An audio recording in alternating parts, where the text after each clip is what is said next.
I'm Talia Singer, and this is WhateverWorks. Psychoanalysis is that old, embarrassing great-granddad of psychotherapy. Of course, he's present at every event, but he always says the most embarrassing things, especially about your sex life, and so no one pays much attention to him anymore. He's in some ways become obsolete in this fast technological world, too old school for school, as it may be. And yet, today I'm talking to Gloria, who found great comfort in psychoanalysis and found that it essentially changed her life in the most unexpected ways. Hi, Gloria. Thank you for joining me today. Thank you so much, Talia. I was, as soon as you told me about this project, I was just so excited to come. Tell me a little bit about yourself, first of all. So my name is Gloria Zhang. I am a registered psychotherapist, and I'm also a client. My goodness, Talia, I've spent years in both sides of the seat. In my regular day job, I help people become unstuck and move on in their lives, whether it's a bad relationship, job, or family. And I've also been in different types of therapy ever since I was 10 years old. So it's been quite a long time now. So I'm curious, you said friends or other therapists would be surprised to hear that you're in psychoanalysis. Why do you think it's so surprising, even, dare I say, shocking, when you tell people, yeah, I am a client of psychoanalysis? I think even when I first heard the word psychoanalysis, I just thought of, the really, really traditional old school, like Freudian, penis envy, the things that you read about in textbooks.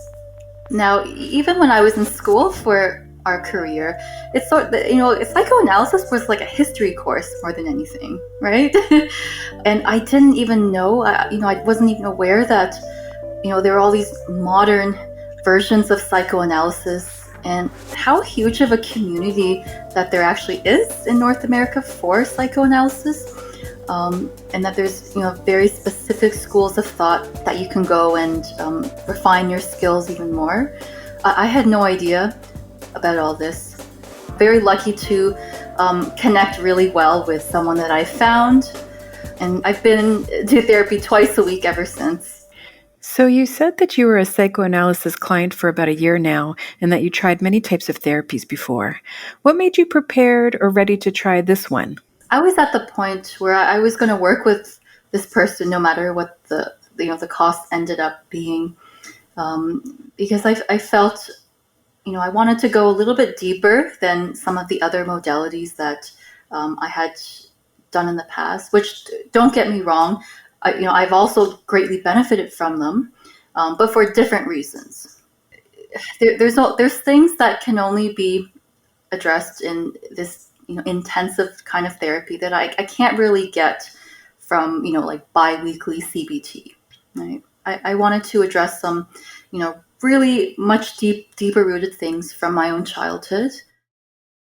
So Gloria, I ask everyone if you have a story to tell me, something that you either had a realization in psychoanalysis or something that opened up your mind to the benefits of psychoanalysis, an aha moment, basically, that you haven't been able to get in other types of therapy before. So for myself, the most amazing shift that I personally experienced from psychoanalysis was that so I had IBS, so irritable bowel syndrome.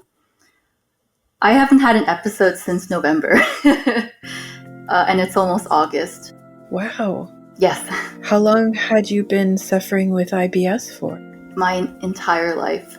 I can't even put into words, how much my life has changed, even physically. So, to give you a little bit of background, growing up, I had a very, very generic, unstable childhood, a lot of change of caregivers. I moved around a lot. In grade 1, I actually became selectively mute to the point where they thought I couldn't speak English. So they put me in an ESL class, but it turns out I had crippling social anxiety and just became mute. I never really felt like I had a voice growing up, and food was my comfort. I'm sure a lot of people can you relate. Um, but really, since my childhood, I've always had this complicated relationship with food. I would swing back and forth between eating a whole lot to just not eating at all. And it was just normal for me. That was, it's just something that I've always dealt with. And obviously, because of this, I had developed, all this irritable bowel, these issues with my digestion. And it's wild to think that that's just always been a part of my life. I don't remember a single time of my life when digestion wasn't an issue. I would have these intense cravings for carbs. I would just eat myself sick. And even sometimes when I didn't eat at all, I would still have these IBS attacks. Wow. Gloria, I feel like you've taken me on if you're reading me a book of this experience, you read to me like in the beginning and then you read to me the last page. I need to know the middle. So I'm curious, you've suffering with IBS your entire life. Mm-hmm. You've tried other therapies. Mm-hmm. What brought you to the decision of I'm going to try psychoanalysis? Or was it kind of like, God damn it, I'm going to find the navel, the source of it all? That's a very psychoanalytic word, the navel. Okay, well, that's, Telly, that's the funny thing is I never thought this was connected to my emotions, the IBS. I mean, I think holistic medicine is slowly becoming more of an acceptable topic. But even just a few years ago, it just, I mean, you know this, it just wasn't, it just wasn't mainstream. And of course, now I'm a huge advocate for holistic care.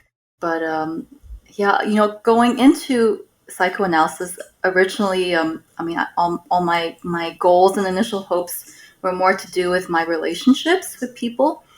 And I just, this was like an unexpected side effect. I mean, in the past, I'd gone to a gut therapist, my doctor. I mean, I did try a natural therapist a few years ago, and I tried all sorts of, these diets, and I tried going gluten-free. I went on an antihistamine diet. I took all these supplements, years. I've done it all, pretty much. Everything on the list I've done. I've gotten a referral to. And they did help. I mean, taking omega-3s, certain things, it does help. But it was still a thing, it was still something that made me feel like I was at war with myself, with my body. It's interesting when I spoke to my therapist about my IBS just kind of going away, and he just kind of laughed, not in a condescending way, but he just said, well, just from getting to know you all this time, it seems like you bottle up, or at least you used to bottle up a lot of your feelings. It's almost like you're eating your feelings, right? Instead of expressing them. And at that point, I was starting to take more risky actions and being more honest with my words and not trying to minimize myself as much anymore. And I think that's when it really changed for me. Because, I started being able to speak my truth, whether it was at work or with, friends or people who I thought were my friends. I started to be a lot more okay with being myself and just being honest with what I say, instead of being concerned about how someone else is going to react to what I'm saying. And I just felt lighter. I didn't feel this urge to eat away my emotions anymore. And I really I really just woke up one day and felt different. This is this is such a great experience that you're sharing with me. And I'm so interested, if someone had never gone to psychoanalysis, can you describe for me what that first experience was like walking through the door, what you saw, how it went. How is it as a therapy? What's it Mm. like? I remember my first session. Yeah. Oh my goodness, I was so nervous and even judgmental, thinking, oh, do I really want to try psychoanalysis? This is such a, huge commitment of time, of money. My therapist has this huge couch. It's like you could see like 10 people on it, right? Like it was enormous. And then, my therapist sat on one end and I was so nervous. I sat all the way out the other end. So we had this huge, like, 2-3 meter gap between us. I was so, nervous. But, we really got along, the two of us.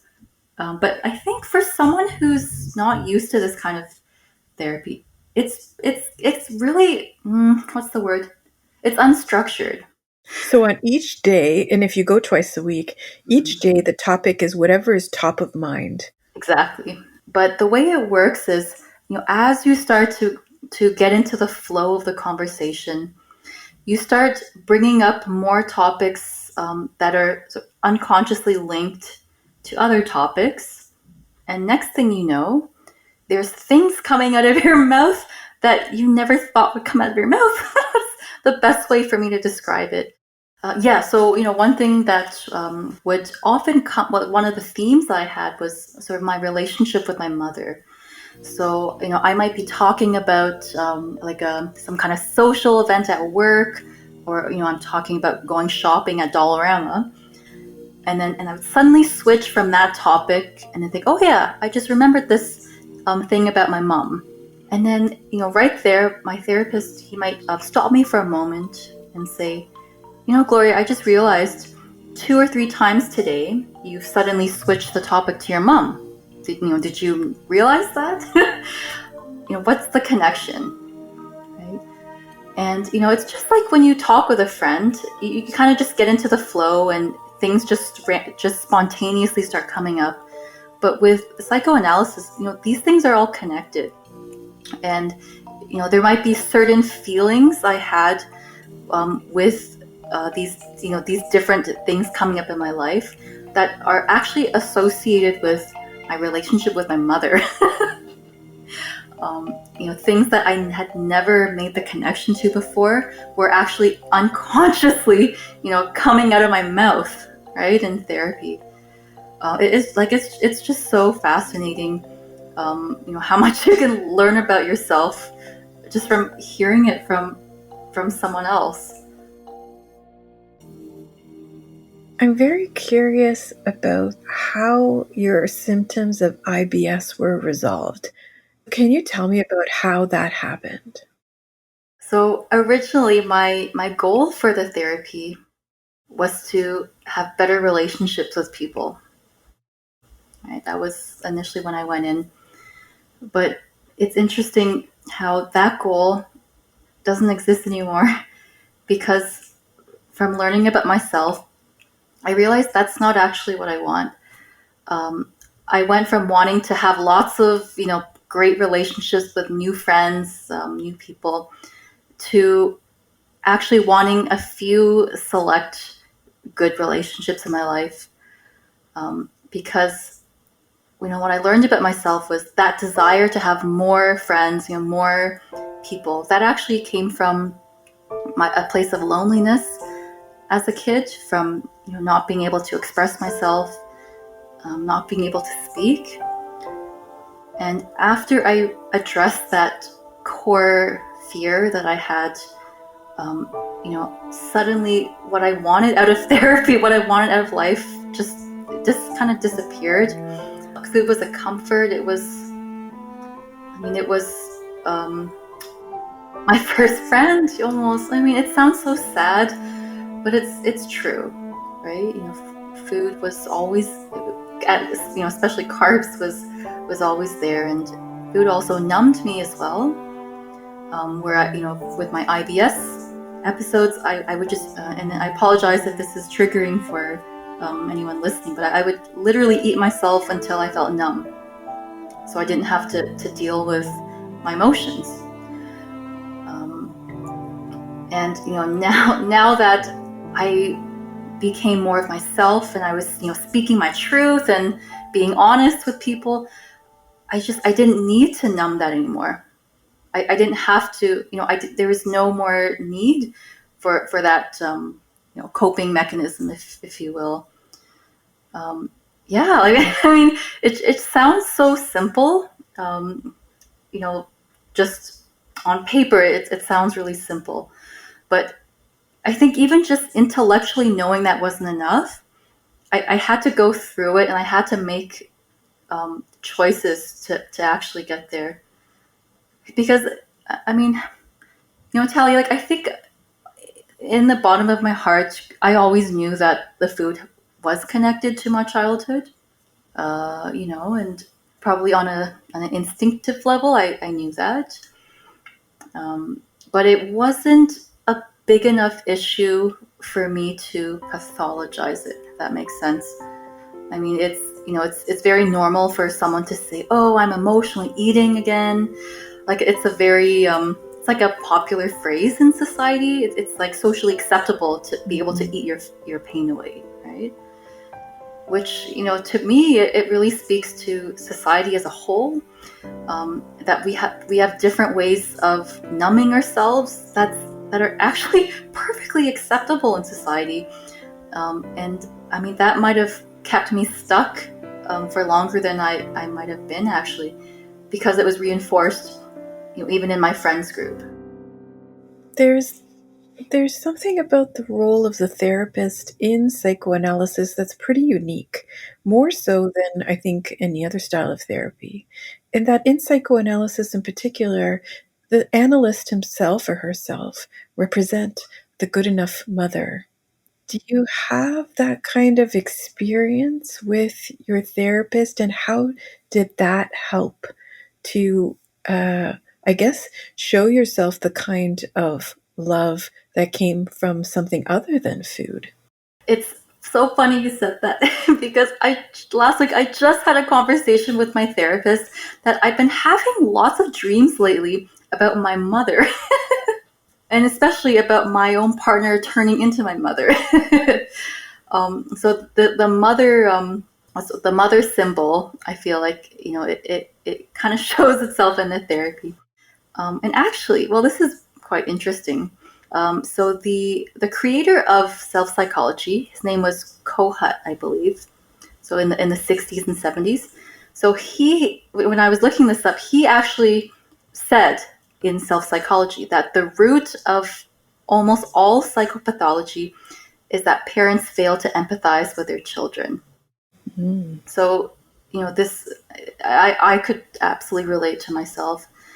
I felt my therapist was so good at validation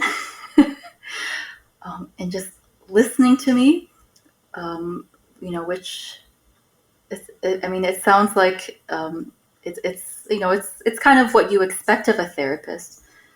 But I think it's really an art. It's a real art to really become like a deep, true listener. And I think that's why I felt really safe in this space for like a year now. Um, you know, Especially I didn't run away. I didn't shy away from it, even when I felt challenged, because my therapist was, always so non-judgmental and patient. Something he said probably after the first month or so. He just sort of said this in passing, but it's really stuck with me. He said, "It doesn't seem like you've been listened to a whole lot." He says, "Yeah, it doesn't seem like you've been listened to a whole lot." I almost had How'd that make you I almost feel? had an out of body experience when he said that.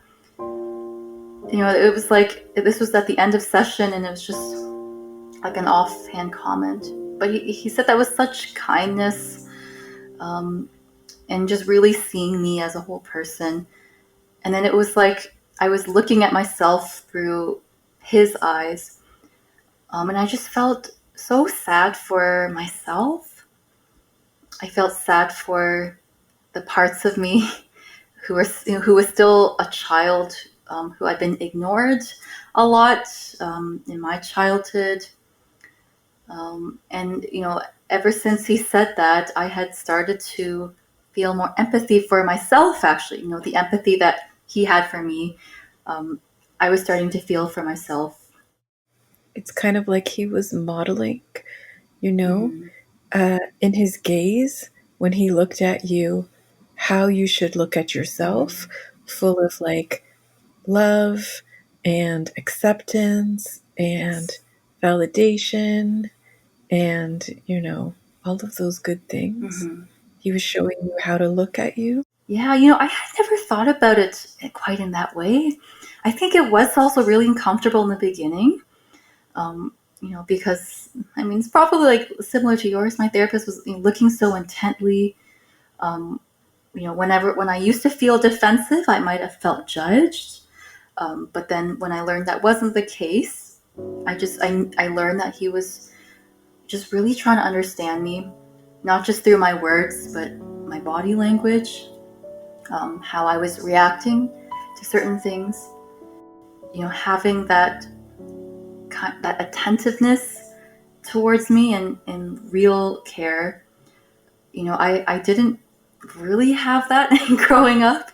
Um, my obviously my parents are both immigrants. It's no fault of their own, but because of their immigrant story, they had to spend a lot of time working, which meant that I had more time by myself or with other babysitters. Um, but there was always a part of me that longed for, I just wanted to be held and loved by my mother. The gaze, in therapy, it's like a cradle, Mhm. like of made of, like mother's arms. And so, like, you think of a mother holding an infant, cradling their head in their hands and gazing at them. That look, that is the look that I find I get in therapy. Like, I am not only like seen, but like I'm gazed at. And it's like such a loving look that I can only think of it as the type of look a mother would give her infant. Mm-hmm. Oh, that's beautifully put. Hmm. That's attachment work for you. Yeah. Yeah, it's a cradling. And I think that the look is so key to this type of therapy. So I'm curious about the process.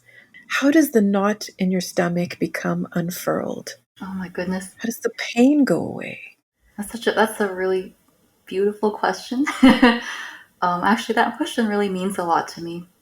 Where I was, the black sheep. I was the quote unquote the one with all these problems, right? I had all these these stomach problems, and sometimes it almost became a joke in the family. Like, oh, there she goes again with her sensitivities. I didn't know it was a big deal to me until I worked with this therapist who, for really the first time, just empathized with my pain so much. Um, but he believed me when I said that, oh, this is a real problem in my life, right? Like he listened to me, and I felt that I was allowed. I felt like I had to be allowed to be sick before I could allow myself to be better. You feel that kind of like love and attentiveness, and then it doesn't hurt so much anymore. It takes the sting away. So I had to, almost hide that part of myself and lie to myself and say, "Oh, I'm okay." It's, but I wasn't. With through my therapist's response to me, I felt free in not being okay, and then I didn't need to be sick anymore. It has like magical Hmm. qualities, that psychoanalytic kiss on the forehead. I think I just felt something on my forehead as you said Yeah. that. Oh, Yeah. thank you so much, Gloria, for sharing your story with me. In every interview, I actually ask a very similar question. In your experience in psychoanalysis, do you think that it's the modality that has been the one that's opened you up to this new version of yourself, or is it the therapist? Oh, that's a really good question. To practice a certain type of psychotherapy, I feel like attracts different personalities. I feel like those who are really, really interested in the inner workings of the psyche, who really like to go deep, they're more likely to go into a field like psychoanalysis. I would say my therapist is very much like that. But at the same time, if I didn't feel like I had that connection with the person, I may not have even stayed as a client. So Talia, I really just woke up one day and I just kind of realized I'm not at war with my body anymore. And that was it. It sounds so simple, but just to get to that simple fact, I had to do so much painstaking hashing out of certain things in the past, making a lot of emotionally risky choices that came about through therapy. I just don't feel that kind of a combat with food anymore. Like it's just not in my body.